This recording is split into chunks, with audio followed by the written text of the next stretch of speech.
Step into a world of adventure and join our players in the continuation of Waterdeep Dragon Heist in a new homebrew adventure called Eye of the Thrallspire. We are thrilled to have you, but we'd be even more thrilled if you became a patron of our podcast on Patreon. I'm Dungeon Lord Jay, and this is Quest.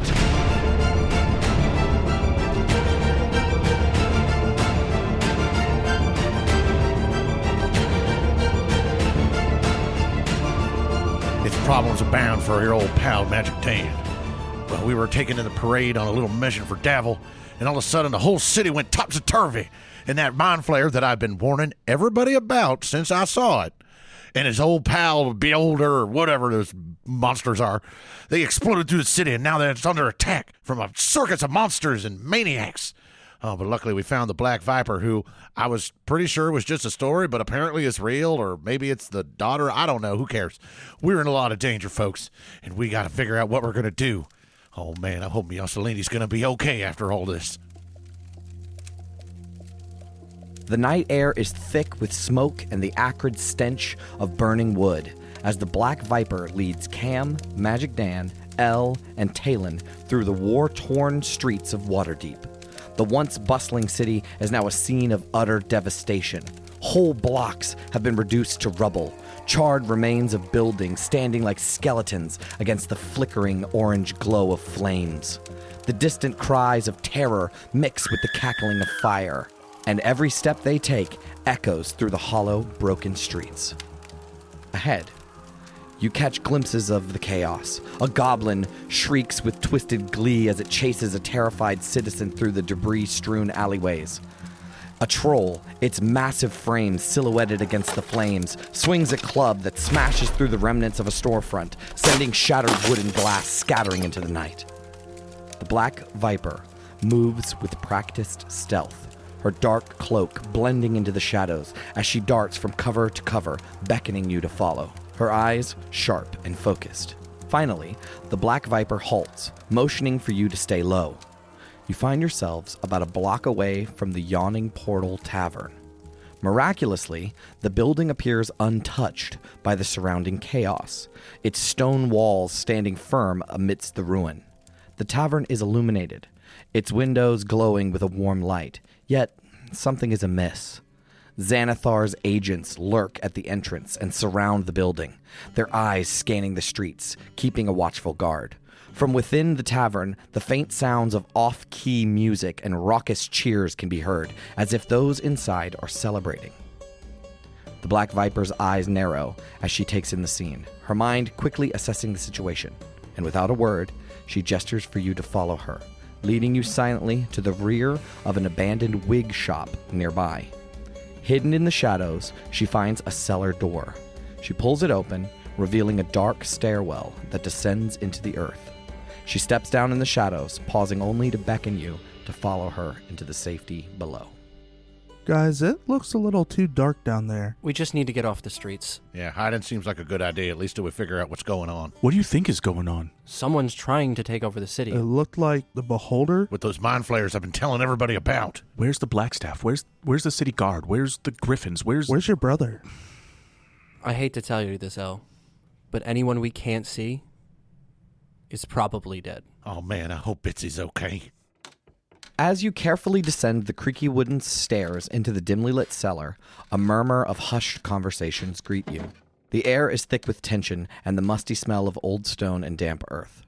As your eyes adjust to the subdued light, you see the expansive subterranean space has been turned into an impromptu gathering place. Immediately, familiar faces come into view. Renair, Floon, and Valo, standing near a makeshift table laden with maps and notes. They light up with relief and joy upon spotting you, and they begin to rush over without hesitation. Off to one side, Davil Starsong, clad in his usual dark blue attire, discusses strategy with Yagra and several stern-faced Zentarum agents. Their expressions are serious, but they nod in acknowledgement as you enter. Among the gathered crowd is a face you do not recognize. A middle-aged nobleman catches your attention. He is elegantly dressed, and his demeanor is calm, as he speaks in hushed tones to a diverse group that seems to be out of place in the dim cellar. This motley assembly of beggars, dock workers, and shopkeepers listen intently to the nobleman. The cellar, usually a place for storage, now buzzes with the energy of a war room, each person present either a known ally or a potential new one in a fight that looms overhead. Do you think it's the wrong time for me to give Davil that handkerchief? Nah, I think it should be fine. Volo quickly rushes over. It's my friends! It's so good to see you again. I knew that I would see you again. Hey, Volvo. Never mind. How you doing, Tapatino? I am safe, so that is a good thing.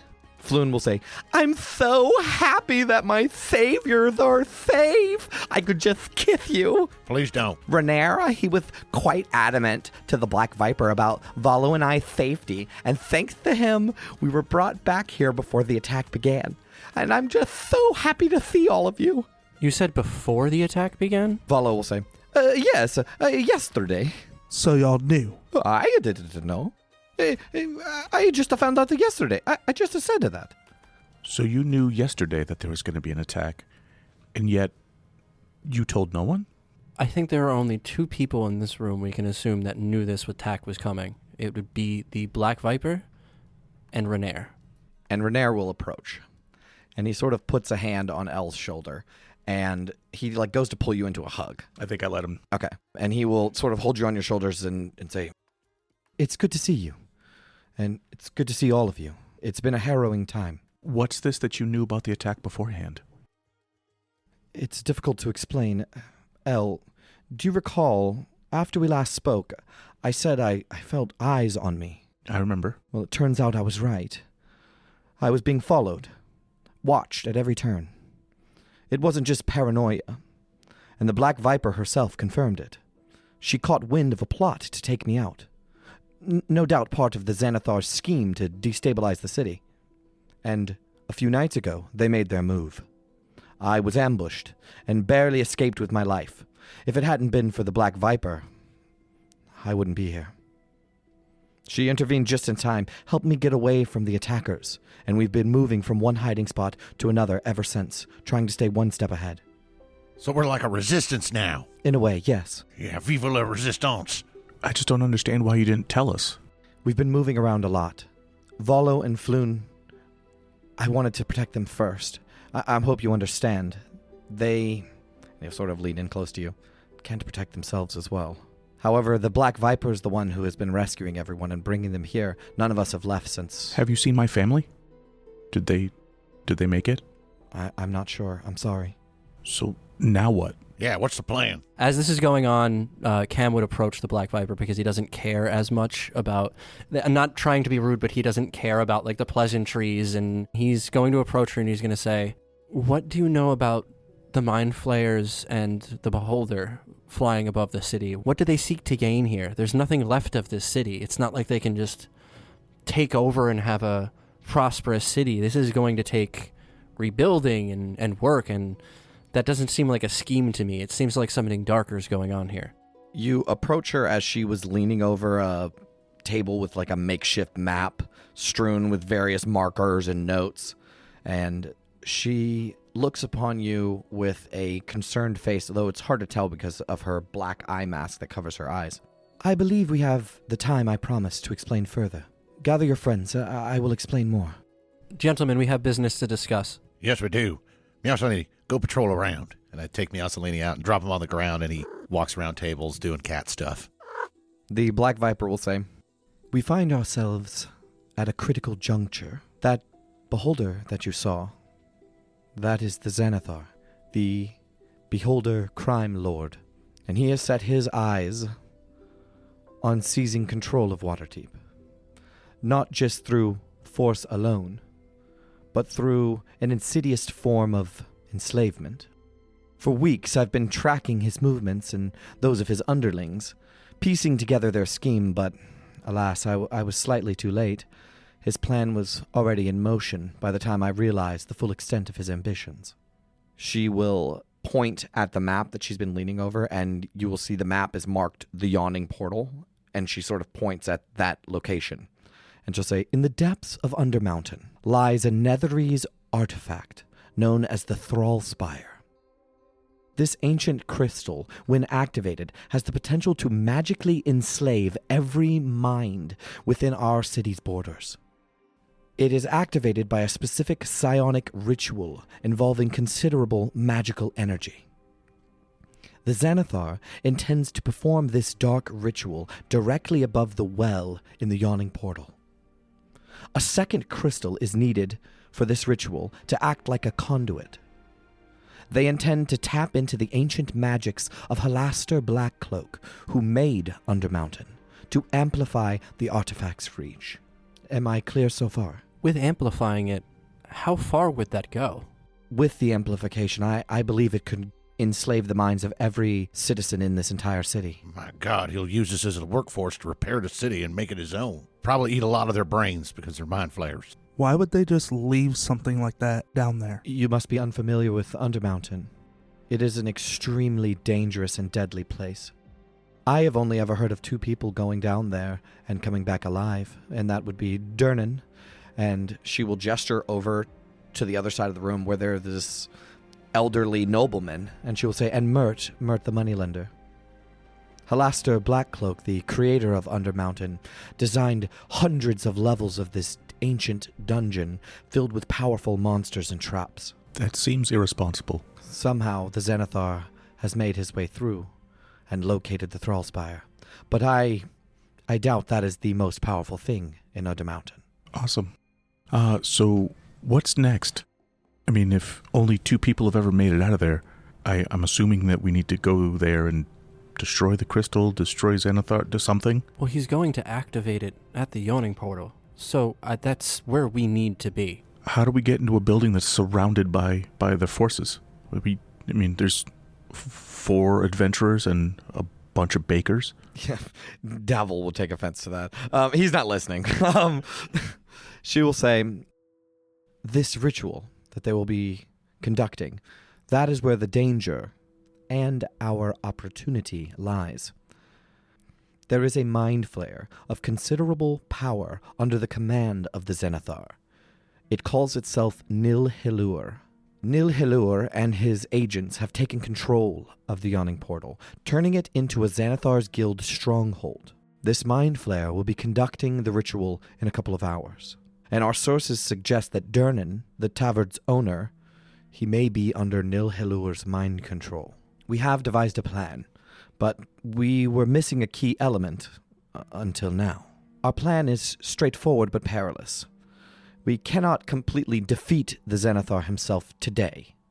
He's occupied with the Open Lord and the Black Staff, using their power to shield his operations. So he will not be present, and that is a blessing by the gods for us. However, we can disrupt this ritual. The key element we have been missing is you. Me? I'm the missing element? Most L shit I've ever heard. Is it the power of our friendship? You could say that, sure.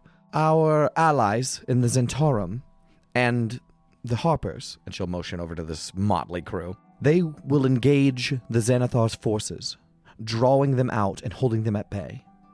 This will give you the opening that you need. A strike team, if you will. We get in and then what? That is where it gets complicated. You must infiltrate the Yawning Portal, break through their defenses, and stop Nilhilur before he can complete the ritual. How deep of a control does Nil have over Durnan? It's hard to say. I am not intimately familiar with mind flayers. Is there any way we could knock it out of him? Bump him on the head, hit him with a bucket of water or something, make him snap out of it? I don't think it's impossible. If we take care of the Mind Flayer, as difficult as that would be, we would have Durnan on our side. I feel like that is a boon we cannot deny. Oh yeah, he's super dangerous. Dangerous is what we need. Absolutely. So when do we get started? The ritual isn't for a couple more hours, and after that fight, I'm sure you all need a little bit of rest. Oh yeah, Elle got hella stabbed. Yeah, that goblin sucked. I think I'm going to look to Elle. Does Elle still look scared and nervous and freaked out as he was before? He's 100% terrified. And weirdly enough, he's actually concerned about his family. Cam's going to come over and put a hand onto your shoulder and say, "We have the correct brother with us today. We will get us out of here." Oh. You get a little misty-eyed. Take an inspiration. Dope. You're going to need it. I'm all for this plan, but I don't think the four of us are strong enough to take on a mind flayer by ourselves. We're going to need some help. We don't need to be good, El. We just need to be lucky. And that's all we've been so far. Also, we need some hella weapons and healing potions. Does anybody have anything like that? The Black Viper will say, "I've reached out to our allies within the Zentarum and the Harpers, and they've come through with more than just manpower. They've provided us with a small cache of magic items. If you need, you can take a moment to look through these. We have a few potions for healing and enchanted weapons or armor pieces. I trust that you will take what you need." I appreciate that, thank you. Before you begin to prepare and start your rest, I must say, stopping this ritual is not going to end this war, but it will deliver a significant blow to the Xanathar's plans and buy us the time we desperately need to mount a counteroffensive. You've proven yourselves, and Renaer trusts you with his life, and now Waterdeep needs you more than ever. We're all counting on you.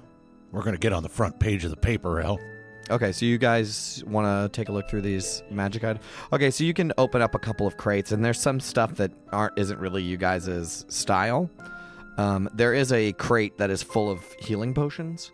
So how many would you guys take? Seeing that there's a plethora of people in here, there are a lot of commoners here, right? I think Cam would take one and say, "In case of emergencies." Tay will take 2. Yeah, let's just take 2, okay? I'm all for being altruistic, but we're going to need them. Okay, I'll take another one, but I hope not to use it. I hope it's cherry flavored.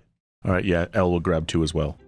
Each of you will find a magical item that suits your abilities. So, Elle, you will find a dark hooded mantle of thick cloth. And it has these dark etched runes all along the collar and around the hood. It is a rogue's mantle. And he looks at it and puts it on and kind of does a little stretch. And, I think this is going to work. Looks pretty sporting. It does look very good on you, yeah. It brings out your eyes. Stop. Tay, you will reach down into a crate and reach for what appears to be a dark blue cloak. And as you reach to grab it, you're grabbing into thin air, as if it's an illusion. Why can't I grab this? You reach down a little bit further and pull out a dark blue cloak that has the mirror image of another cloak right beside it as you pick up a cloak of displacement. Look at this, guys. I'll flip the hood up. It looks good on you, man. Yeah, it appears that there's a Tay, and then there's a Tay that's right next to Tay that overlaps him. Cam, you will open up a crate and see it's full of weird musical instruments, but something does spark your interest. It is a very ornate harmonica. Cam is going to see it and pick it up. This is a very dejected looking room. This is a rough spot to be in, and he's going to go over to where the commoners are, and he's just going to start playing a really slow, sad, bluesy tune on the harmonica. Make a performance check. That's a 23. The somber, tension-filled room lightens a bit. You even see a smile curl across Devil Starsong's face. Hell yeah. But yeah, this is a Revelers concertina, I believe. Yes, yeah. but it is replaced to be a harmonica. A harmonica is very much who he is. Definitely. And finally, Magic Dan, as you begin digging through boxes, you are finding pieces that would work perfectly for your schematic of this item that you've seen the Drow have, this gun, and you find enough parts to maybe piece that together, as well as you find a cache of tools. But one tool really sparks your interest. It is a 8-inch, 10-inch Swiss Army knife looking thing, but but it has many different kinds of tools in it, more than you can even comprehend. Every time you open it up, there's a different new tool on it, and it's got arcane runes carved all over it. Oh, man, I read about this in the Temple of Gond when I worked there. Oh, yes, hold on. I start, going through it, and it's like, all right, I want this, I want that, all right. And then I start basically assembling the pieces into the arcane firearm. Okay. And that is a all-purpose tool. So, you guys have found your gear and geared up. As you guys sit down for a moment and take in the sight of the room, you will see your friends that you've made along the way, maybe allies, and a feeling washes over you that this may or may not be the last time that you see them. Hold on, I got something to go do, and I walk over to Yagra. You will notice that she looks like she's working on something, but every so often she just looks over at you. You approach her and she's, Dan. Yagra, it's real dangerous out there, and I know you're getting ready to lead the front charge. I want you to know, old Magic Dan's going to get that drink with you, okay? Dan, I spend a lot of time thinking about jobs and fights and survival, and I don't usually waste thoughts on, softer things. Shush. And I hold my finger to her lips. Cam changes to a more romantic tune on the harmonica. No, I need to say this. She'll grab your hand. Dan, I think I'm in love with you. And she's going to take you, swing you around, pull you into a dip, and put one hand on your face and just kiss you so hard. Cam starts clapping, like a slow clap. Just give him one like a thumbs up.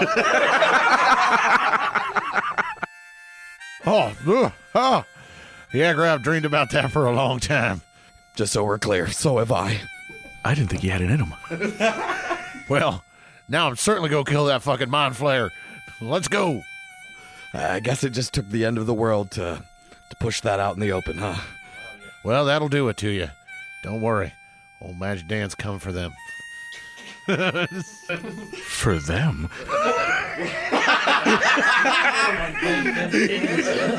I'll see you on the other side, Dan.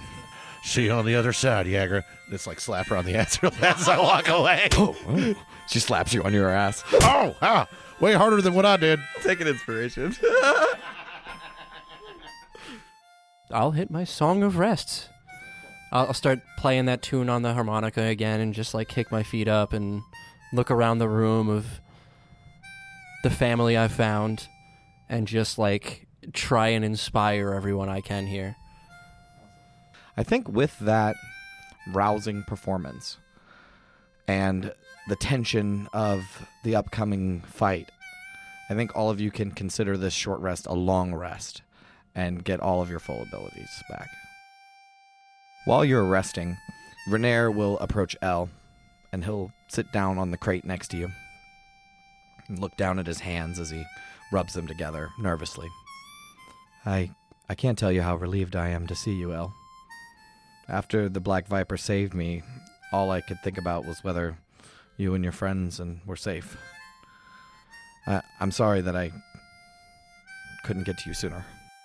No, it's okay. I'm glad you made it, because with the city the way it is right now, I mean, you were the first person I thought of to make sure that they were okay, and I'm glad you were safe. We've been through a lot together, huh? Yeah, a lot more good than bad, but it seems like a lot of bad lately. You remember that time that I hit that rock through your mom's window? Oh, I remember, and then she was so mad because I wouldn't tell her who did it. I'm sure she knew, but, I had to spend the next couple weeks inside. Yeah, sorry about that. It's fine. She kind of sucks. She does kind of suck. I'm sorry, man. No, it's fine. I mean, I hope she's okay. Me too. And then you both sort of sigh, and the gravity sort of sinks back in. Are you going to be part of the group that distracts the group outside? Yeah, with Waterdeep on its knees like this, it's our unity, our friendship that's going to pull us through.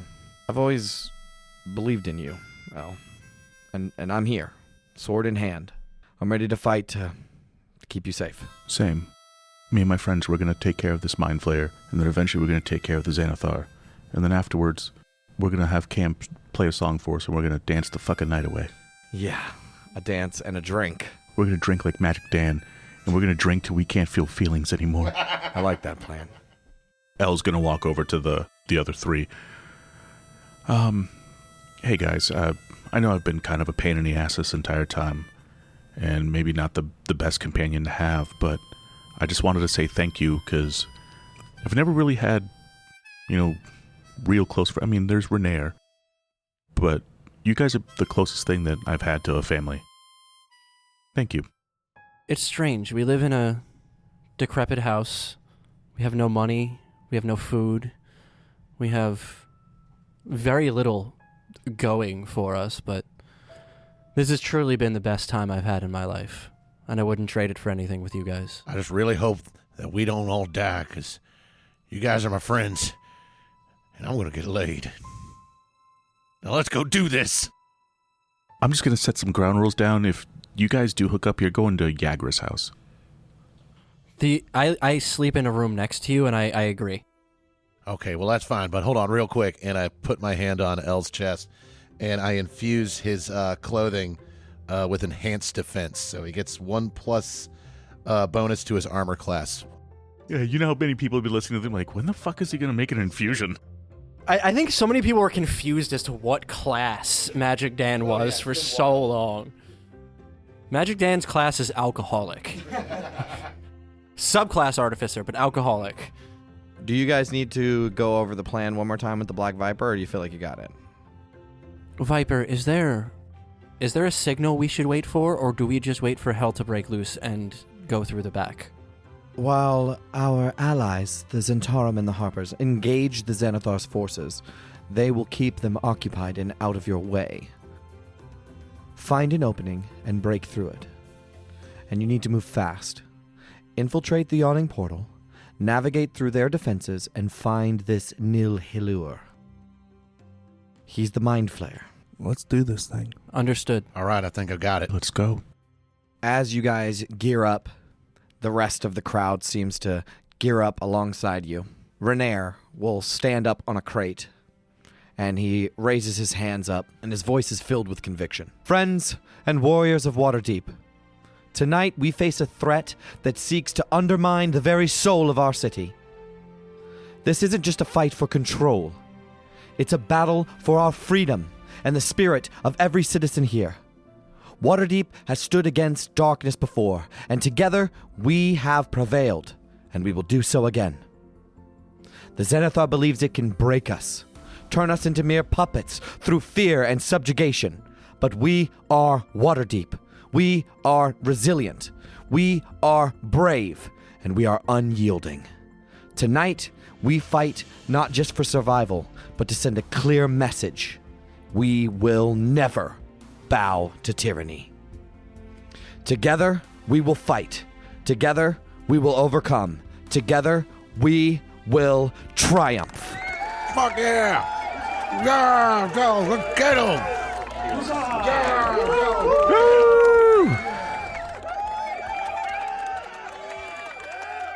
In the early hours before dawn, the air is tense with anticipation as the allies of the Black Viper take their positions in alleys around the yawning portal. The stillness of the night amplifies the faint sounds of distant skirmishes. The yawning portal itself stands ominously before you, its normally inviting appearance overshadowed by a sinister, purple, pulsating glow emanating from within. And the tavern is now a fortress, heavily fortified with goblins, hobgoblins, and bugbears who guard its perimeter with vigilant eyes and ready weapons. Elle's kind of like crouched down. He's got his new mantle hood up. There's a weird lump kind of hanging in the back, and he's just getting ready for the signal, I guess. Take Meowsalini out, and I sit him down right in front of me, and I'm like, all right, my precious little prince. Old Daddy, he's gonna be in a fight. I don't want you anywhere near it. So you run along until I call you, okay? All right. One more time. Boop. and I boop him on the nose. Talon is going to be crouched down, pulling his hood up, and waiting for the signal.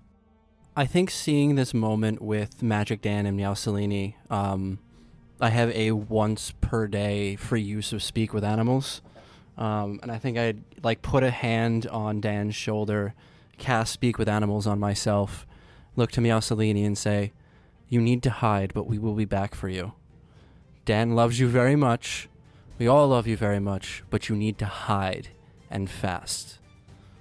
Could you give me one more bit?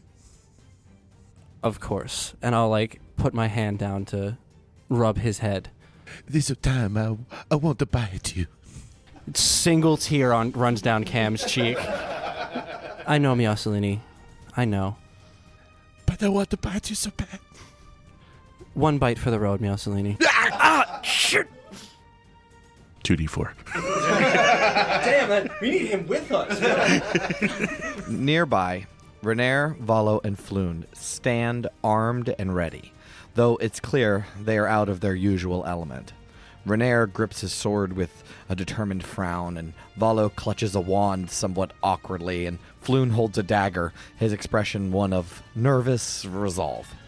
Together, they await the signal, just like you, prepared to play their part in the coming conflict. The Black Viper, her presence nearly blending into the darkness, turns to you with an intense, urgent whisper. That purple glow. It signifies the ritual has begun. Time is against us. She scans the horizon, and the first faint signs of dawn are threatening to break.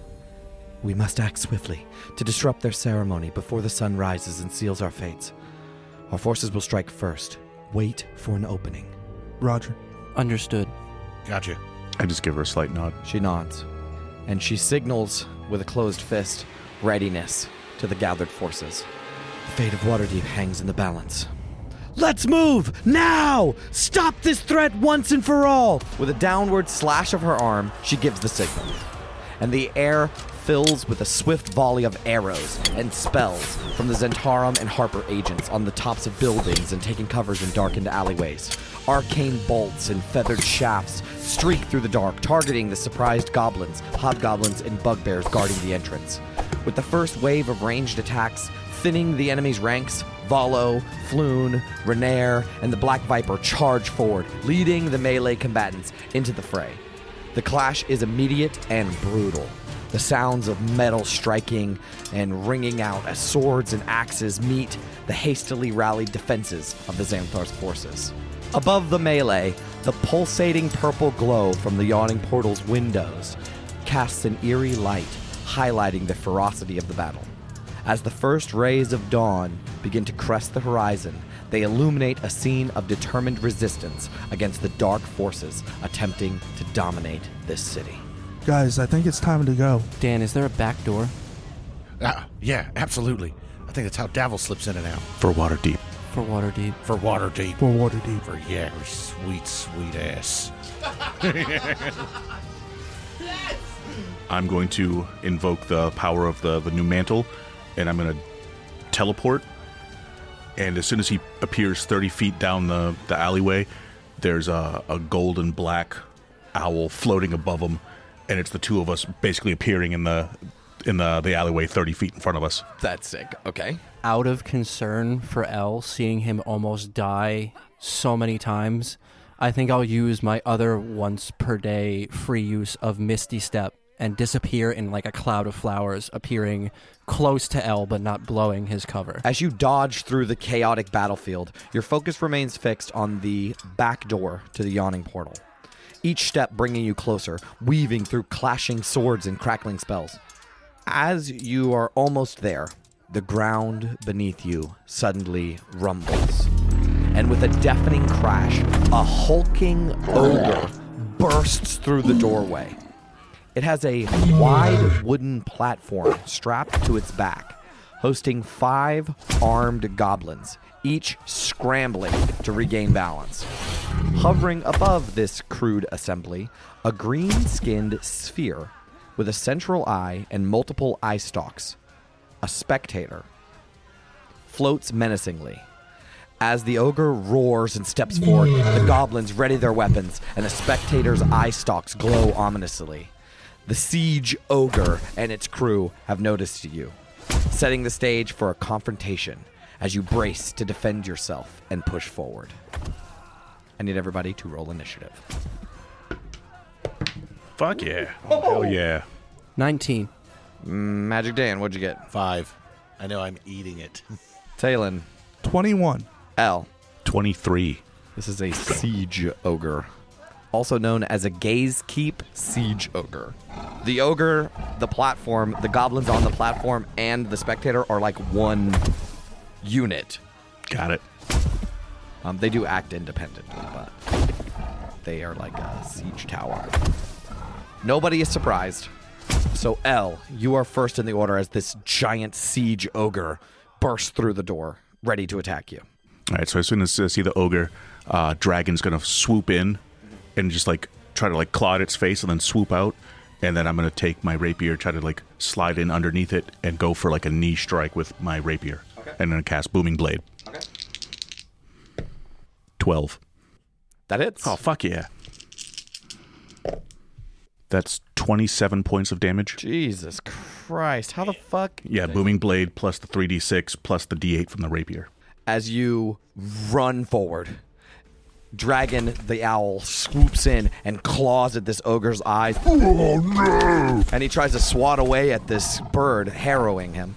And you slide in under this ogre's legs, get a view of something you didn't want to see, and stab into its kneecap as it roars out in pain. The goblins on the platform shake and try to hold on tightly. And then I'm going to bonus action disengage and roll out from underneath him to let the next person come in and go after the ogre. Perfect. Next in the order, Talon. I am going to cast Chromatic Orb, targeting the ogre. 18 to hit. That hits. For 8 damage, and that's poison damage. And then Wild Magic. Nope. And then Quickening a Poison Spray. 16 to hit.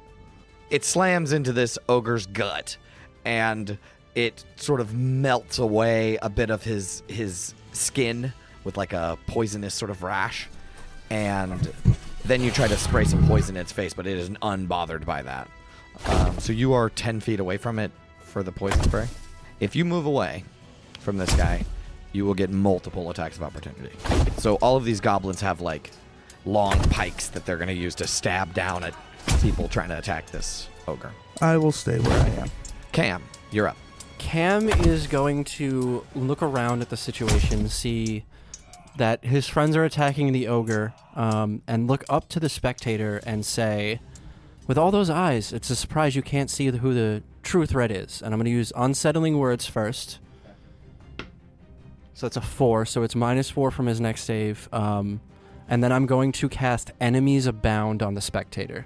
You reach into the mind of one creature you can see and force it to make an intelligence saving throw. It automatically succeeds if it's immune to being frightened. On a failed save, the target loses the ability to distinguish friend from foe, regarding all creatures it can see as enemies until the spell ends.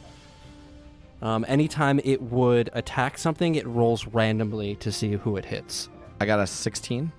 My DC is 17. -4, so he fails. Yeah, he fails. Fuck that guy. It's a fun fucking spell. Yeah, that's right. He's kind of a quasi-ally at this point. He's chaos, is what he is right now. It will have its eye rays lighting up, about to just zap the hell out of you. And after you cast this spell, its eyes turn red, and it turns each eye on a different, either Magic Dan or one of the goblins on the thing, or the ogre. It is the ogre's turn. He will reach his hand up towards the platform and grab onto one of the goblins. And the goblin's like, "No, not me! Don't take me! No, please don't!" The ogre will say, "Gobble fly, you catch!" and he's gonna throw the goblin at Cam.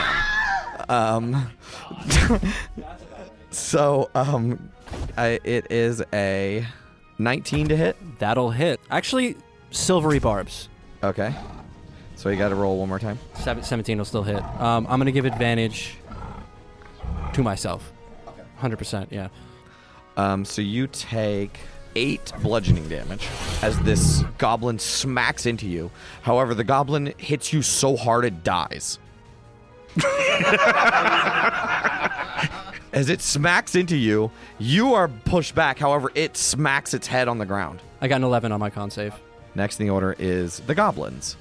They will be a little freaked out that the ogre just did that. Just yeeted one of their companions to death. Yes, so Talon is nearby. So one of them is going to stab into you with a pike. It's a 7 to hit. That'll miss. Okay, another one's going to stab you with his pike. Oh, 6 to hit, man, they suck. That'll miss. Okay, the third one, L, you are 1. Magic Dan, you're 2. Cam, you're 3. 1. That's me. He's going to shoot a short bow at you. A 16? That hits. Okay, so it just hits for 7 piercing damage. And that is the goblin's turn. Next in the order is the spectator. So his eyes are darting all over the place. So let me decide. All right, we're going to do ogre is 1. Goblins, plural, is 2. L is 3. Talon is 4. Cam is 5. Magic Dan is 6. So I roll a d6. 4? That's me. Oh, he shoots 2 of them. Yeah. Okay, 3 is L. So both of these rays are coming for L and Talon. So Talon, for you, roll a d4. Choose your fate. 1. Okay, make a wisdom saving throw. 6. You are confused. So a purplish colored ray shoots out of its now glazed over red eyes, and it's just randomly firing them in all directions. And one of them just happens to graze across Talon as you are hit with a confused ray. You can't take reactions until the end of your next turn, and on your turn, you can't move and use your action to make a melee or ranged attack against a randomly determined creature within range. Melee or ranged attack against a randomly determined. So you're basically as fucked as he is. You have the same effect that he has. Okay. If you can't attack, you do nothing. So basically, you're going to have to burn a cantrip on something nearby. Okay, that's yours. L, roll a d4. 2. Okay. A grayish colored ray shoots out of another eye, and it like grazes a goblin that's fighting in the distance, and its body freezes as he stiffens up, as he's paralyzed, and it turns back towards you, L. I need you to make a Constitution saving throw. 12. You fail, and you are paralyzed for 1 minute. You can repeat the save on each of your turns. Next in the order is Magic Dan. I'm going to pull out my arcane firearm and charge it up with Thunder Wave and fire it at the siege ogre, and that should create a 15-foot cube that encapsulate all the goblins. Yeah, and it's to where it also doesn't hit Tay. A Constitution saving roll of 15. So I'm going to start with the top with the spectator. 14. Nope. Okay, he fails. Then the ogre, 12, a 2, and a 2. They all fail. 16 damage to all of them.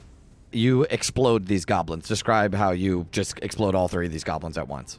I point the arcane firearm at them and zero in on them, and then pull the trigger right at them, and a big shock wave of like thunder sound just erupts and just vibrates everything, and it hits them and just vibrates them. Okay. As slop falls down through the cracks of the platform and falls onto the ogre. The ogre and the spectator both take damage, both of which get bloodied by that attack. That's right. You've been thunderstruck. The spectator gets to make his save again. What kind of save is it? An 8. That'll fail. He is still enemies abounded. Next in the order is L. I fail. Talon, you are confused.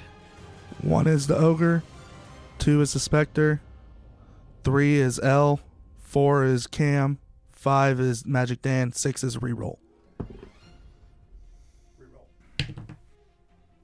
Magic Dan, I'm sorry. Firebolt. Yep, no problem. Nat 20 for a total of 27. You bitch. That hits. With being paralyzed, you can't take reactions, right? Correct. Okay. 27 fire damage. Talon, you have this pinkish energy concealing your eyes, and you don't know what is happening. You see Magic Dan looks like a goblin, and L looks like a bugbear, and you're not sure who is who. And you target Magic Dan and shoot this perfect firebolt. And it hits him so hard in the back because he was not expecting it. Oh, son of a gun! Haha, got him. How much was it all together? 27. How you doing, bud? Not good. That's probably going to need a healing potion. Dan, why are you on fire? Oh, I got an idea why. Okay. Cam, you're up. So still up, it's the spectator, and the ogre. Okay. I'm going to hit the ogre with a vicious mockery. Okay. That's a wisdom saving throw it needs to make of 17 for 3 damage. Okay. I'm going to say to him, if you keep throwing your allies, you're going to have no one left to fight for you. You no tell me what to do. Big dumb oaf. Speaking of big dumb oafs, Dan, you need to get back into this fight, and I'm going to hit you with a healing word. Oh. The ogre is next. The ogre is going to reach onto his back to find a goblin, finds mush, frowns, and just tries to smack you in the face with his hand. 24 to hit. He has disadvantage. 20 to hit. Damn. That'll hit.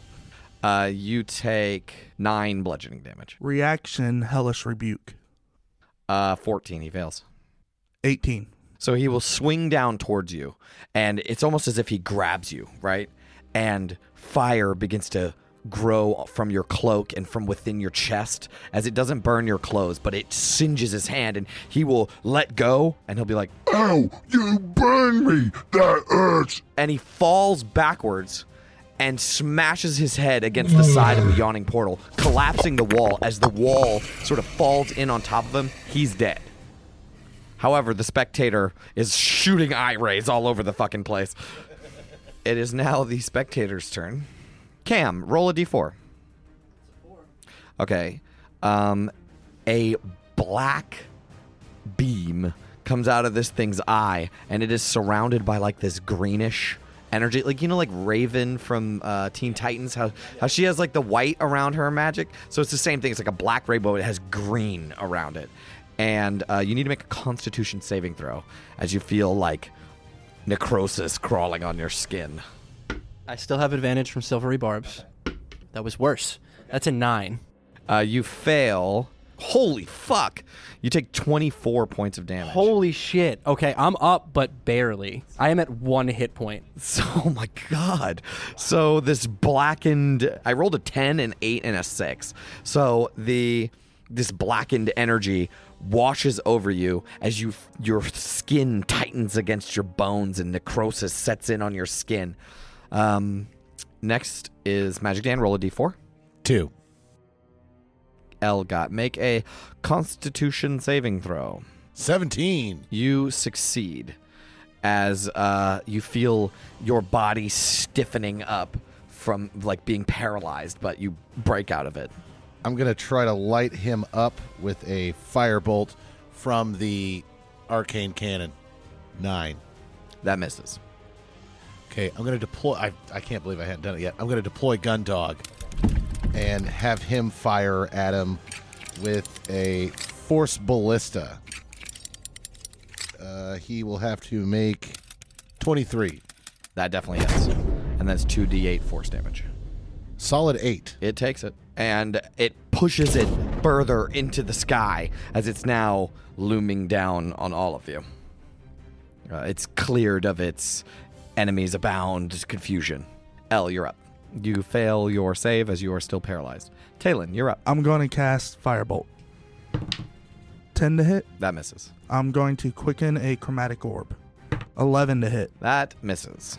You fire 2 spells towards it. It dodges out of the way of both of them, now sort of sinisterly laughing as its elongated pink tongue rolls out of its mouth.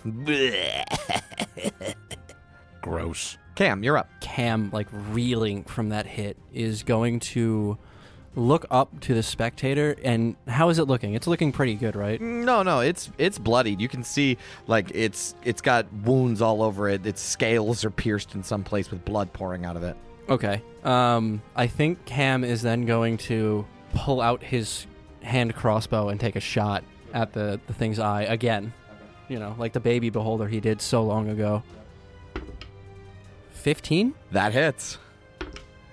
5 damage. How do you want to kill this spectator? I honestly think Cam is in a state of like, I am going to die here if I don't hit this thing directly in its like retina of its eye, and just unleashes this shot, and it just pierces right through its eyeball. And as it pierces through its eyeball, it explodes in this thick, gooey substance as the spectator, like a popped air balloon, flies around a little bit and then lands splash on the ground. Do I become unparalyzed? You do, as soon as it dies. Cam is instantly going to drop to one of his knees, just like bleeding profusely out of his body, just like...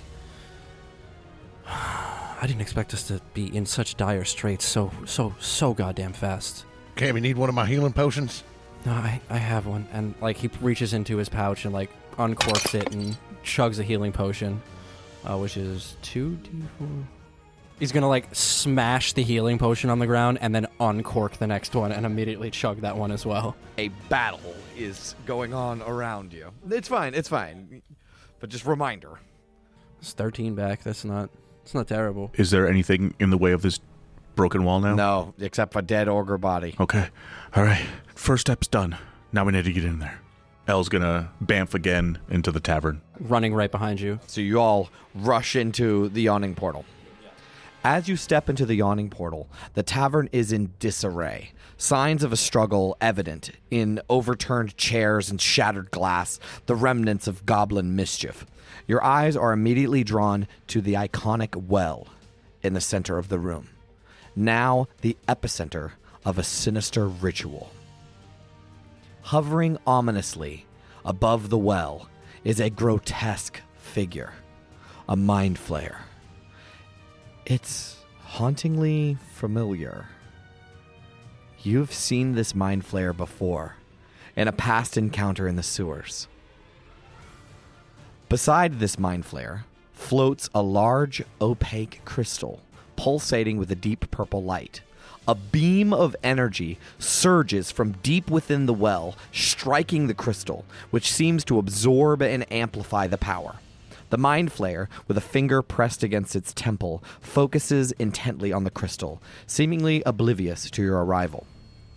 To one side of the well stands Durnan, the barkeep, his expression vacant and his eyes emitting a disturbing purple glow, indicative of mind control. Clutching his great sword, he shifts his stance, preparing to engage any who enter. On the opposite side of the well, a familiar half-orc in red robes, the kidnapper of Floon you discovered in the sewers. He raises a hand wreathed in flames, ready to unleash a destructive spell. And flanking the well, 4 heavily armored hobgoblins with glowing purple eyes and tower shields form a protective phalanx.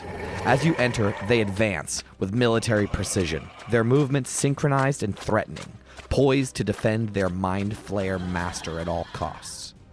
And lining the outskirts of the room, a dozen or more Xanathar's guild members, including red-cloaked humanoids, goblins, and Kenku, wait tensely, ready to leap into action should the battle escalate, though they seem to hold their ground out of fear and confusion of your brazenness. I knew this was going to be tough, but this might be out of our depth. It doesn't matter. I have a really good idea. I'd love to hear it. I can cast Fireball. Holy shit. As a big smile appears on Talon's face. Hell yeah. This tableau sets the stage for a confrontation of dire consequences, as the fate of Waterdeep hangs in the balance. The battle to stop the ritual and save the city is now upon you. And that is where we'll end the session. If you've enjoyed this podcast and are looking for more thrilling adventures, be sure to check out The Descent on the Dungeon Lord J YouTube channel. In this series, the adventurers unravel mysteries in the city of Baldur's Gate, leading them all the way to the depths of the 9 hells. It's a journey you won't want to miss. Just search for Dungeon Lord J on YouTube. I would also like to say we are immensely grateful to everyone tuning in.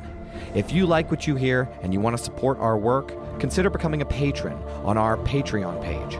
Every bit of support we receive goes directly into making this podcast the best it can be. We truly appreciate all the love and support from listeners like you. I'm Dungeon Lord J, and this has been Quest.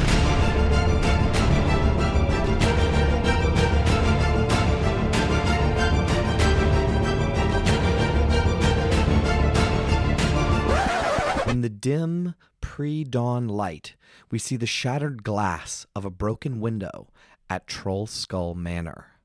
Silently, a grotesque, severed troll arm claws its way up the wall, and with a thud it lands on the dusty wooden floor and begins its silent trek across the room. The arm finds its way to Magic Dan's bed, crawling up with unnerving agility. In a sudden, violent burst, it slashes through the sheets and the mattress, ripping them apart in a spray of fabric and feathers. It pauses, tension thick in the air. What? He's not here? Where's Magic Dan? Almost in response, the bed begins to shudder violently. Books and figurines topple from their places, crashing to the floor. An overwhelming invisible presence fills the room. The troll arm trembles, overwhelmed by fear as it faces this unknown force. And as the scene fades, the last thing we see are the words, "Closing time," etched into the dust on the wall.